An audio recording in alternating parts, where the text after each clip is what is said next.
So I am President Christine Gould-Sadovi. I'll be presiding over today's hearing.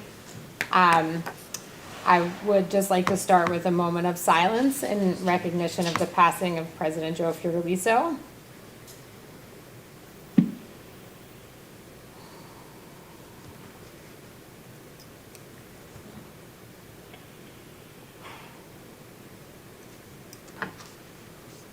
Thank you. We will be joined later today at our board meeting by Lieutenant Governor Tahisha Way, who will give some remarks about Joe. So we're going to get right started into this meeting and continue his tradition of being very timely. So we are here today for the BGS hearing. I'm joined by my colleagues and Commissioner Holden on the phone. Commissioners, if you don't have any opening remarks, we'll just get started. All right, we are taking comments in the matter of the provision of basic generation service for the period beginning June 1st, 2024. BPU docket ER 2303-021-0124.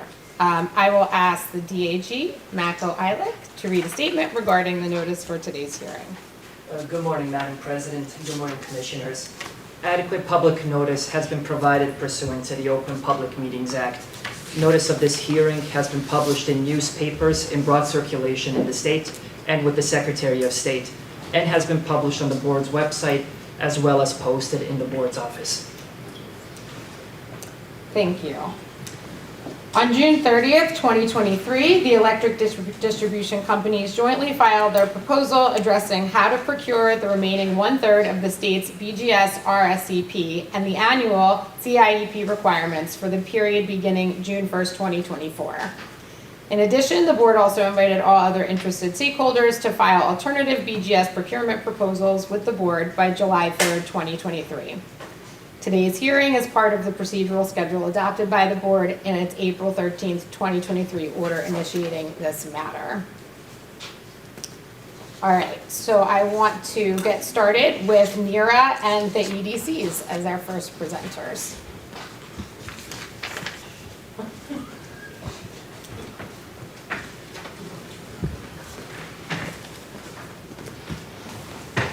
Great, so we'll be taking comments from all interested parties. We will attempt to be flexible with the timing of presentations, particularly those who have an actual presentation. But I would ask that the parties try to limit themselves to 10 minutes. Just a couple of things before you get started. To set the framework for the subject before us, staff has arranged the following presentations. Here are the BGS auction manager and the EDCs, then from other parties, including Rate Council. I'll go down my list in order that the parties have signed up, indicating a desire to participate. And for any parties that are doing a panel presentation, we will take care of the tech for you there. Just a reminder that written comments on the BGS procurement proceeding are due October 6, 2023. Final comments should only be used to respond to issues raised in either the initial comments and in today's hearing. They should not be used to raise new issues. If I could ask the NERA and the EDCs, when you begin, to identify yourself with your name and the spelling of your name for the court reporter. Ready when you are. Good morning. Is that better? Good morning, President Gould-Sadovi. Good morning, Commissioners. My name is Rachel Northcutt. That's RACHEL NORTHCUTT, and I'm from NERA. NERA has managed the New Jersey BGS auction since its inception, and today I have with me also from NERA Mr. Paul Cardona, as well as representatives from the EDCs, specifically Terry Moran from PSE&G, Jim Katnack from JCP&L, Diana DeAngelis from ACE, and Chauncey Davis from RICO. Each of these individuals is leading their respective EDC's auction efforts. We greatly appreciate the opportunity to address the board this morning. The EDCs will be filing final comments on October 6th that will fully address the issues that were raised in the initial comments. But during today's presentation, we'll focus on explaining the main elements of the EDC's proposal. The EDCs continue to propose two auctions, the first being the BGS CIEP auction to procure supply for larger commercial and industrial customers. and the EDCs continue to propose that the CIEP threshold be set at 500 kW. Winning suppliers in the BGS CIEP auction serve BGS CIEP load for 1 year. So BGS CIEP customers are served through supply procured at a single auction. The second auction is the BGS RSCP auction, and that's for procuring supply for residential and smaller commercial customers. Supply is procured on a 3-year rolling basis, so that customers at any given point are served supply procured from 3 different auctions. This term averaging allows smaller customers to be protected from the volatility of short-term markets while still paying rates that reflect the market. In both auctions, supply is procured for all EDCs at once, so each auction has 4 products, where a product is the BGS load for a given EDC. And all BGS customers retain the right to shop at all times. Today we'll discuss 6 key elements of the EDC's proposal, that being the product, the standard contract, rate design, the auction format, bidder interface, and the competitive safeguards exercised during the auction. The first element is the product, where the EDC's proposal maintains the product as a full requirements service for both BGS RSCP and BGS CIEP. This means that aside from the EDCs continuing to be responsible for transmission, BGS suppliers will continue to have load-serving responsibility for BGS load. And BGS suppliers will be physically and financially responsible for the hour-by-hour provisions of electricity to BGS customers. The full requirements product will continue to include capacity, energy, ancillary services, as well as obligations to fulfill New Jersey's renewable portfolio standards and any other services that may be required by PJM. Each BGS supplier will assemble its own portfolio of products that it believes will make the best bid and provide price risk management services. Through the auction, competitive discipline is brought to bear on the cost of managing the BGS supply portfolio. The BGS auction process is designed to select the most effective portfolio managers. And in this way, New Jersey's BGS customers can be expected to benefit from competitive market prices when BGS suppliers bring the full gamut of supply strategies to bear on managing the BGS supply portfolio, including purchases to satisfy New Jersey's renewable portfolio standards. The competitive discipline of the market selects those entities that are best at this management function. The full requirement product is consistent with ADECA's preference for reliance on competitive forces, as placing the portfolio acquisition and price risk management in the hands of competitive entities is consistent with the state's policy to rely on competitive markets. The BGS auctions have consistently attracted a diverse set of suppliers, and these suppliers are an accomplished group of portfolio managers that are disciplined by market forces. The full requirements product bought at the auction obtains a price for BGS that, when combined with the transmission charge paid by BGS customers, provides the best basis for price comparisons against third-party supplier rates and helps create an efficient retail marketplace in New Jersey.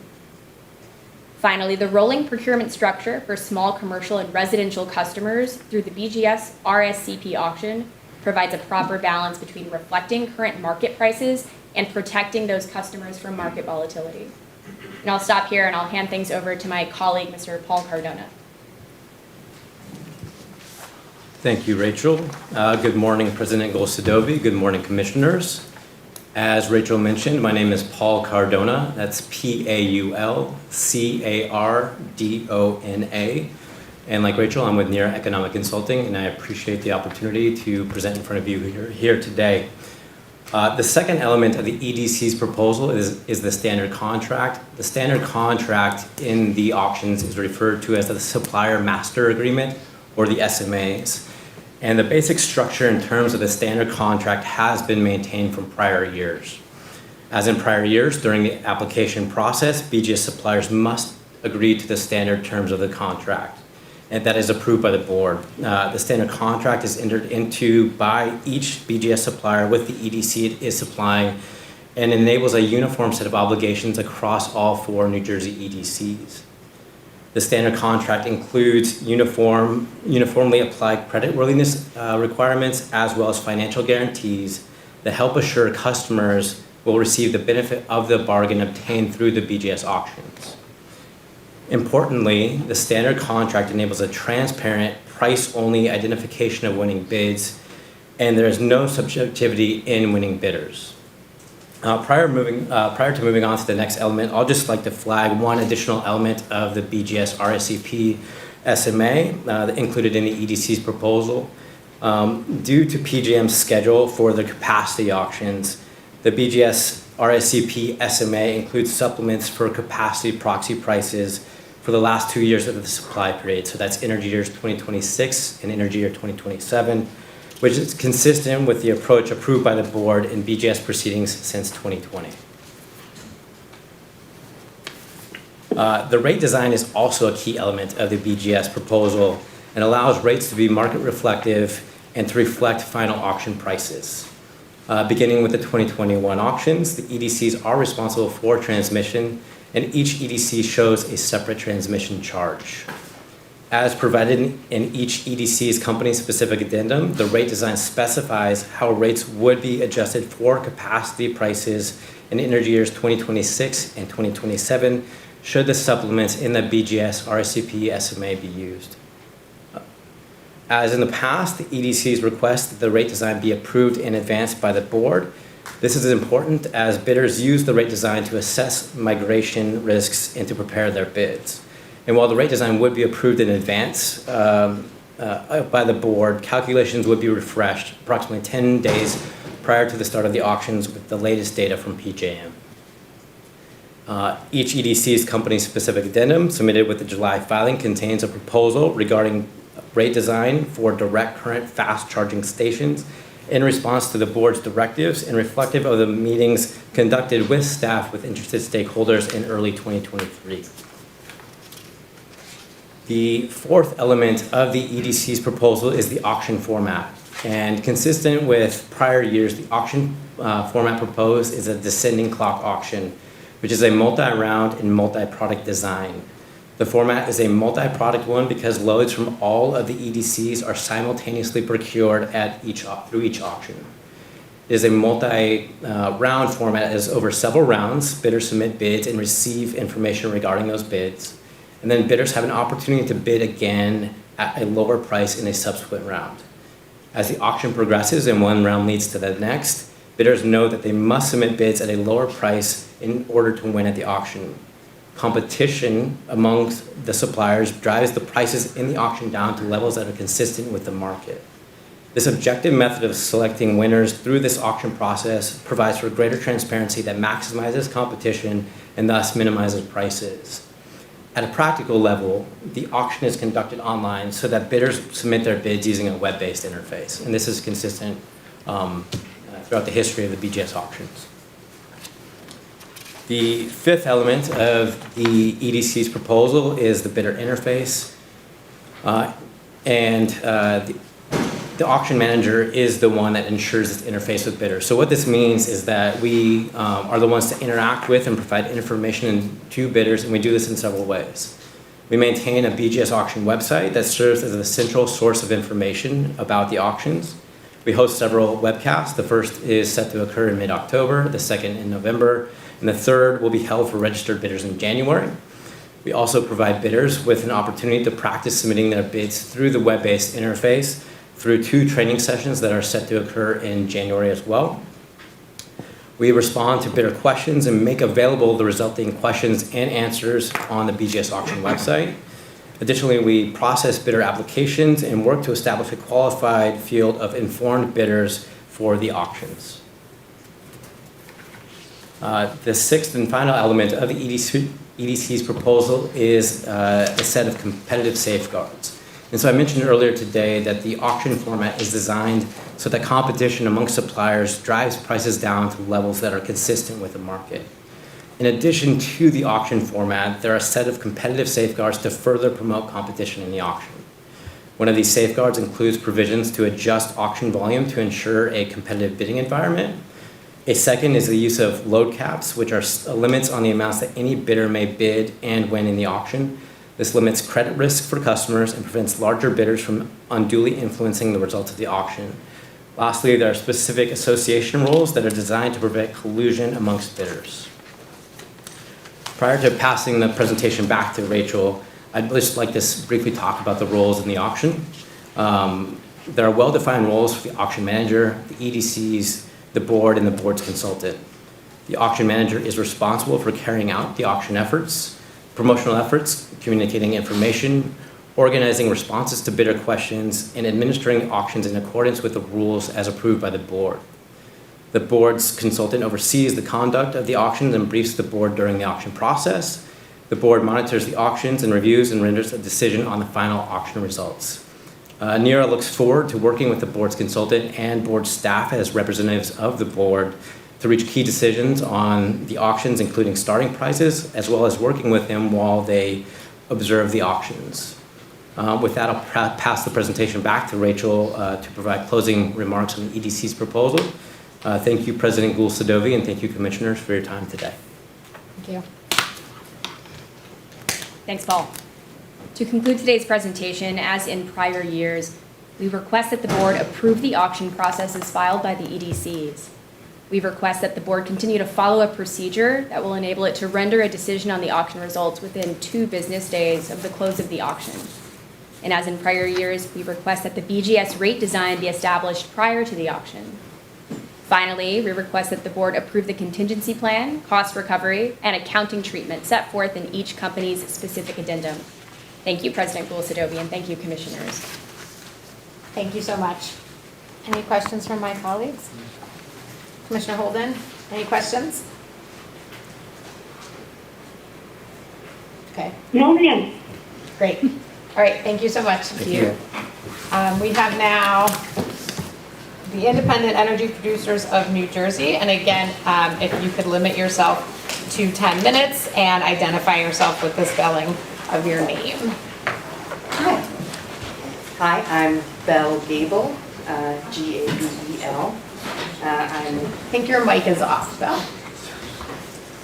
Hold it, or just push it? You got it, green light. Okay, so I'm presenting comments on behalf of the Independent Energy Producers of New Jersey, IEPNJ. IEPNJ appreciates this opportunity to comment on the BGS filings for the period beginning June 1st, 2024. IEPNJ is a trade association that represents New Jersey's wholesale electric power generators. IEPNJ has actively participated before the NJBPU for 30 years and in BGS issues since its creation in ADECA in 1999. Our members bid in the BGS auction and are active participants in the region's wholesale power market. IEPNJ members also own or operate electricity generation capacity in New Jersey. Members include corporations that sell electricity into the wholesale market for consumption by the state's utilities and power suppliers, which in turn sell that power to New Jersey's homes and businesses, as well as companies that provide electricity for on-site use at New Jersey industrial and commercial facilities.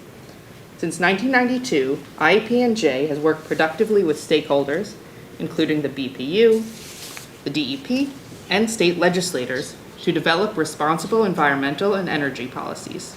IEPNJ seeks to bring the benefits of competition to all power customers. IEPNJ recommends that the BPU continue the historically successful BGS auction structure as proposed by the EDCs. It is IEPNJ's position that the 3-year BGS auction structure strikes the appropriate balance to hedge against price spikes while minimizing future risk to suppliers that would occur under contracts of a longer term. A 3-year term allows the suppliers bidding into the BGS auction to rely on several known variables when preparing its bid. Knowing these values reduces the risk to suppliers, thereby helping to keep their bid prices reasonably low. The averaging of the 3-year term contracts entered over the course of 3 years provides stability to customer rates. A term of less than 3 years will result in increased price volatility. This increased price volatility will increase the budgetary stress on BGS customers who benefit from stable energy rates. The current 3-year structure addresses the appropriate goal of protecting consumers from price volatility in the energy markets. As a result, based on the success of this structure over the last 2 decades, We strongly endorse the continuation of the BGS auction structure. IEP&J appreciates the opportunity to provide these comments and looks forward to working cooperatively with the BPU and other stakeholders on BGS issues now and in the future. Thanks, Bill. Any questions or comments? Okay, thank you. Okay, thank you. All right, we now have Electrify America. And again, if you could identify yourself with your name and the spelling of your name. Of course. Good morning. My name is Anthony Willingham. That's ANTHONY WILLINGHAM.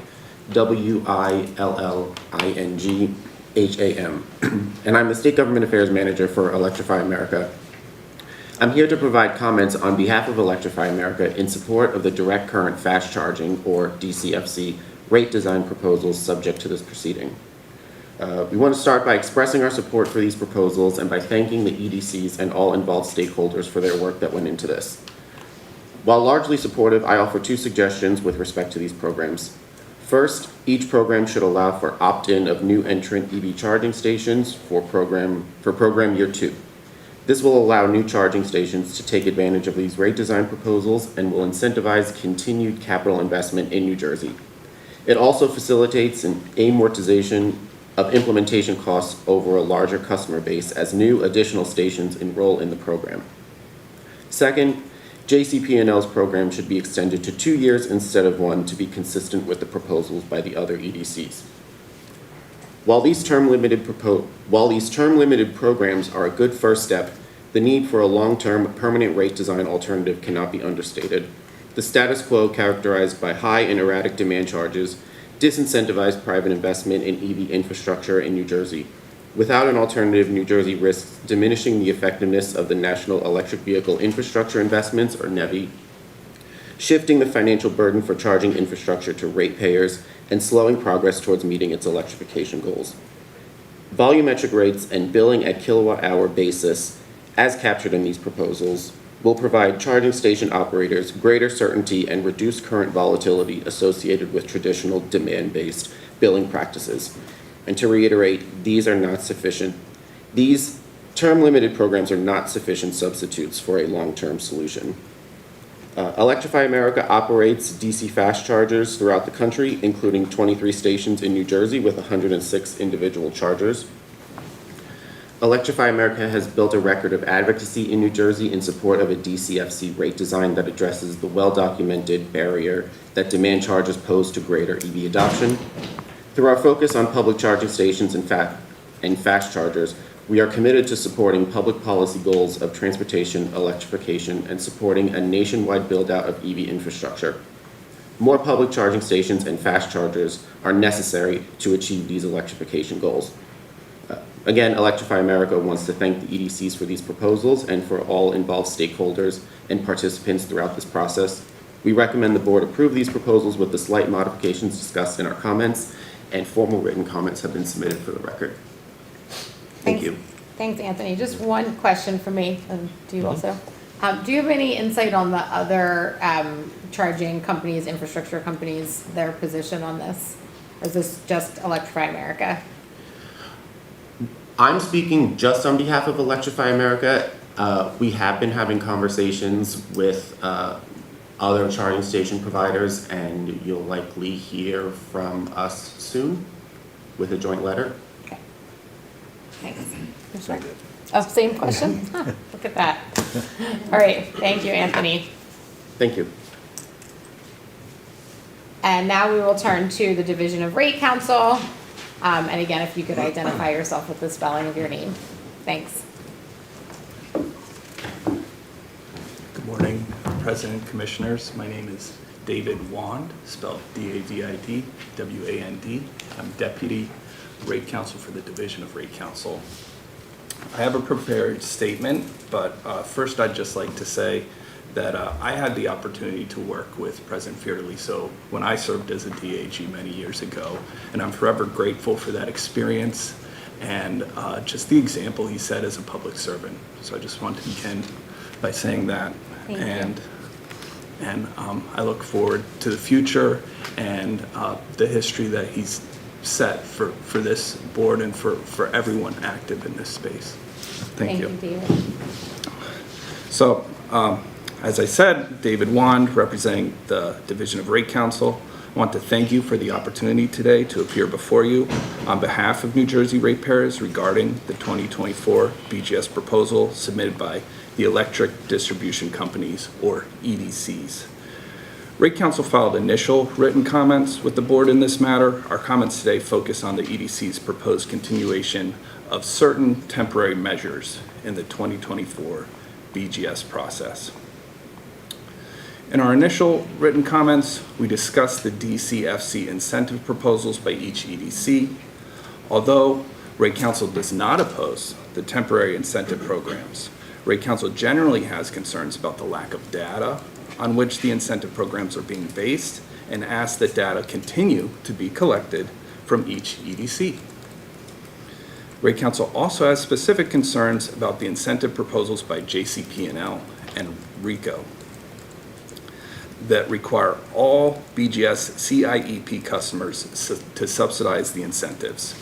These costs should be contained to the class of customers benefiting from these incentives.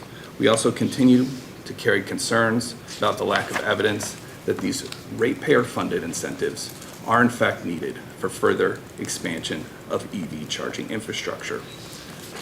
Our written comments include several examples of significant private and public investment in EV infrastructure, which indicate that DCFC incentive program, that indicate the DCFC incentive programs being proposed here are likely not needed.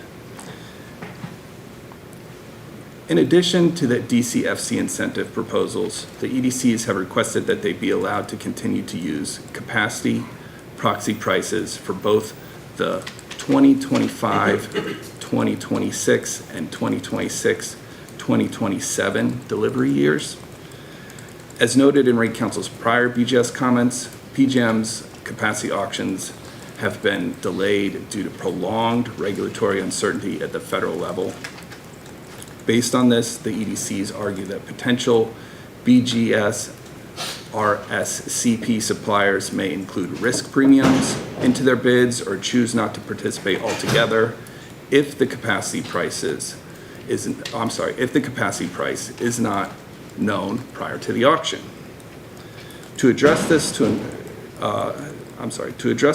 the EDCs propose to extend the use of capacity proxy price in the BGS RSCP SMA to include currently unknown base residual auction, or BRA, prices for the 25, 26, and 26, 27 delivery years, since those auctions have not yet occurred.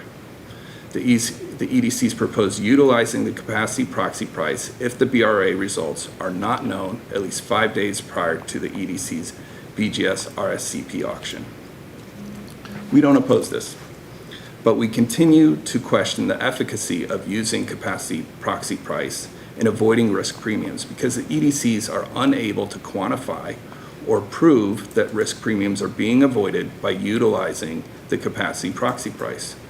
Rate Counsel is also concerned that over-collection through the capacity proxy price in previous years has masked some of the increases in BGS rates due to increased wholesale natural gas prices. Customers need accurate pricing to make truly informed decisions.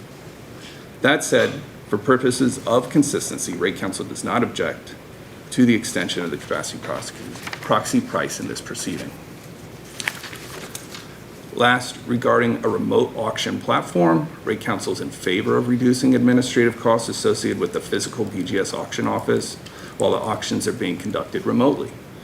While Rate Counsel does not object to the EDC's continuation of the remote auction process proposal and declining to renew the sublease when it expires at the end of January 2025, the security and integrity of the auction process must be maintained. So while Rate Counsel appreciates the minor administrative efficiencies achieved by a remote auction, Rate Counsel believes that the board's approval of a remote auction should be conditioned on it finding that the integrity of the auction process can be maintained. This concludes my comments today. Thank you again for the opportunity to appear before you on behalf of New Jersey ratepayers. I'm happy to answer any questions. Thank you. None from me. Thank you very much. All right, thank you. Okay, that concludes all of our speakers. I just want to again remind everybody that the final written comments are due on October 6th by close of business, and they should only be used to respond to the issues raised in initial comments or in today's hearing. They should not be used to raise new matters. And now the hearing is closed. Thanks. There we go.